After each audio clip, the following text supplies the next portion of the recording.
হযরতে সুলাইমান আলাইহিস সালাম সারা পৃথিবীর সকল প্রাণীকে এক বেলা খাবার খাওয়ানোর জন্য দাওয়াত দিলেন। অতঃপর তিনি এমন এক দৃশ্য দেখলেন যা দেখে তিনি নিজেই অজ্ঞান হয়ে পড়ে গেলেন। হযরত সুলাইমান আলাইহিস সালাম সমগ্র পৃথিবীর রাজত্ব এবং নবুয়ত লাভ করেছিলেন। মানব দানব সমুদ্রের মাছ থেকে শুরু করে তিনি আকাশের পক্ষীকুল, পাহাড় পর্বত, বাতাস সকল কিছুর উপরে তিনি রাজত্ব করেছিলেন। আল্লাহর দেওয়া এই নিয়ামতের উপর ভিত্তি করে তিনি একদিন পুরো বিশ্বজাহানের সকল প্রাণীকে দাওয়াত দিয়ে খাওয়ানোর মনস্থির করলেন এবং বললেন, হে মহান প্রভু, আমি তোমার সৃষ্টি জীবকে এক বেলা খাওয়াতে চাই। তোমার আদেশ পেলেই আমি তাদেরকে খাওয়াতে পারবো। আল্লাহ তাআলা তখন সুলাইমান আলাইহিস সালামের ফরিয়াদের কথা শুনে তাকে বললেন, হে সুলাইমান, তুমি আমার প্রিয় বান্দা, আমি তোমাকে সকল কিছুর উপর নিয়ন্ত্রণ দিয়েছি, কিন্তু পুরো বিশ্বজাহানের সকল জীবকে এক বেলা তুমি সুষ্ঠুভাবে খাওয়াতে পারবে না, কারণ আমার সৃষ্টি জীবের সংখ্যা অনেক। তাদেরকে আমি বিভিন্ন ব্যবস্থার মাধ্যমে খাবার দিয়ে থাকি, কিন্তু তুমি তা দিতে পারবে না। হযরত সুলাইমান আলাইহিস সালাম আল্লাহর কাছে আবদার করে বসলেন, হে প্রভু, তোমার যদি সম্মতি থাকে তাহলে আমি নিশ্চয়ই পারবো। তুমি আমাকে এত ক্ষমতা দিয়েছ, আমি তা ব্যবহার করে তোমার সৃষ্টি জীবকে এক বেলা খাওয়াতে চাই। আল্লাহ তাআলা তার দোয়া মঞ্জুর করলেন। তারপর সুলাইমান আলাইহিস সালাম আয়োজন শুরু করে দিলেন। বিশ্বজাহানের সকল জিনদের দ্বারা ময়দান পরিষ্কার করতে শুরু করলেন, সাজসজ্জার ব্যবস্থা করলেন। সমুদ্রবাসীদের জন্য সমুদ্রের একাংশ সাজিয়ে গুছিয়ে রেডি করলেন। যারা জমিনে বসবাস করে তাদের জন্য জমিনের একাংশ রেডি করলেন। যারা আকাশে উড়ে বেড়ায় তাদের জন্য আকাশী স্থান নির্ধারণ করলেন। তারপর জিন, বড় বড় প্রাণী এবং মানুষকে নিয়োজিত করলেন খাবার রেডি করার জন্য। মানুষ ও জিনের মধ্যে কয়েক লক্ষ কর্মচারী নিয়োগ দিলেন। পৃথিবীর বিভিন্ন এলাকা থেকে নানান ধরনের খাদ্য এনে সেখানে জমা করা হলো। বিশাল বিশাল পাতিল, বিশাল বিশাল ডেকচি প্রস্তুত করা হলো। বড় বড় দিঘির মতো ৭,০০০-এরও বেশি গামলা রেডি করা হলো। এই অনুষ্ঠানে গরু জবাই করা হলো কয়েক কোটি, আরো বিভিন্ন পশু কয়েক লক্ষ জবাই করা হলো।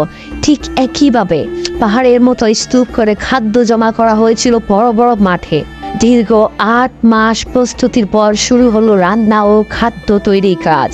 লক্ষ লক্ষ কর্মচারী বাবুর্চি মিলে কাজ শুরু করায় মাত্র ৪০ দিনে রান্নার কাজ শেষ হয়ে গেল। তারপর একটা নির্দিষ্ট তারিখে সকল জীবকে দাওয়াত করা হলো। তারা একদিন পূর্বেই ময়দানে জমায়েত হতে আরম্ভ করলো। হযরত সুলাইমান আলাইহিস সালাম দাওয়াত দিয়েছেন। এই খুশিতে অনেকে ২ দিন আগে থেকেই না খেয়ে বেশি পরিমাণে খাওয়ার আশায় ময়দানে উপস্থিত হয়ে গেল। হযরত সুলাইমান আলাইহিস সালাম ময়দানের পাশে সমুদ্রের উপরে বাতাসকে বলল, হে বাতাস, তুমি আমার সিংহাসনকে অনেক উঁচুতে শূন্যের মধ্যে বাসিয়ে রাখো, যাতে আমি সকল প্রাণীকে দূর থেকে দেখতে পাই এবং সকল প্রাণী যেন আমাকে দূর থেকে দেখতে পায়, এবং যাতে করে আমি সুন্দরভাবে সকল প্রাণীর মেহমানদারি করতে পারি। বাতাস হযরত সুলাইমান আলাইহিস সালামের কথা মতো সিংহাসন শূন্যে বাসিয়ে রাখলেন এবং সুলাইমান আলাইহিস সালাম উড়ে গিয়ে সেই সিংহাসনে বসলেন।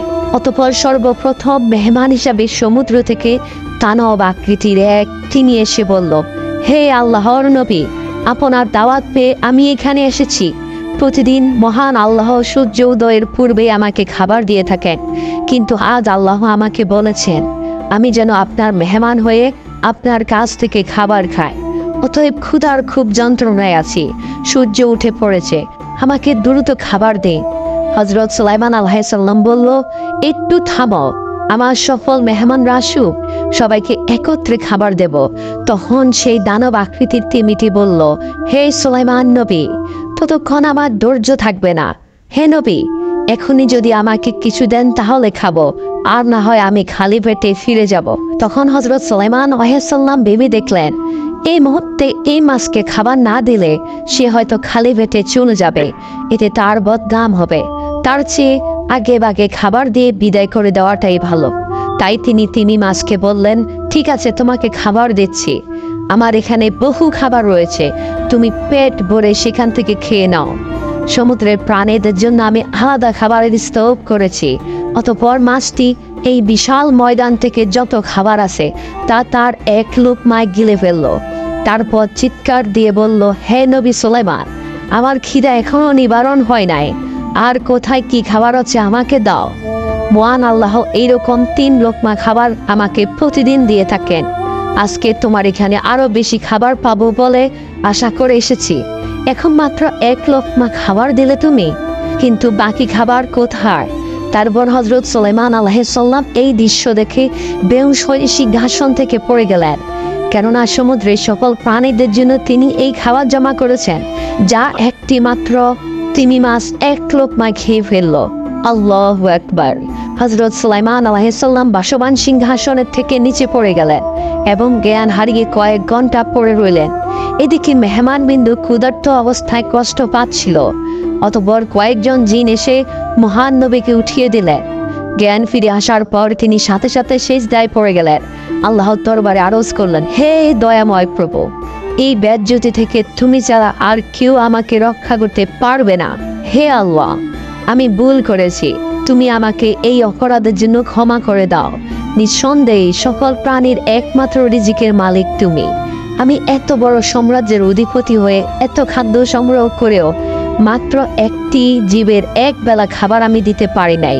হে প্রভু, আমি লজ্জিত, তুমি আমাকে ক্ষমা করে দাও। প্রতিনিয়ত তুমি এমনিভাবে কোটি কোটি প্রাণীকে খাবার দিয়ে থাকো, একটি প্রাণী অনাহারে মরছে না।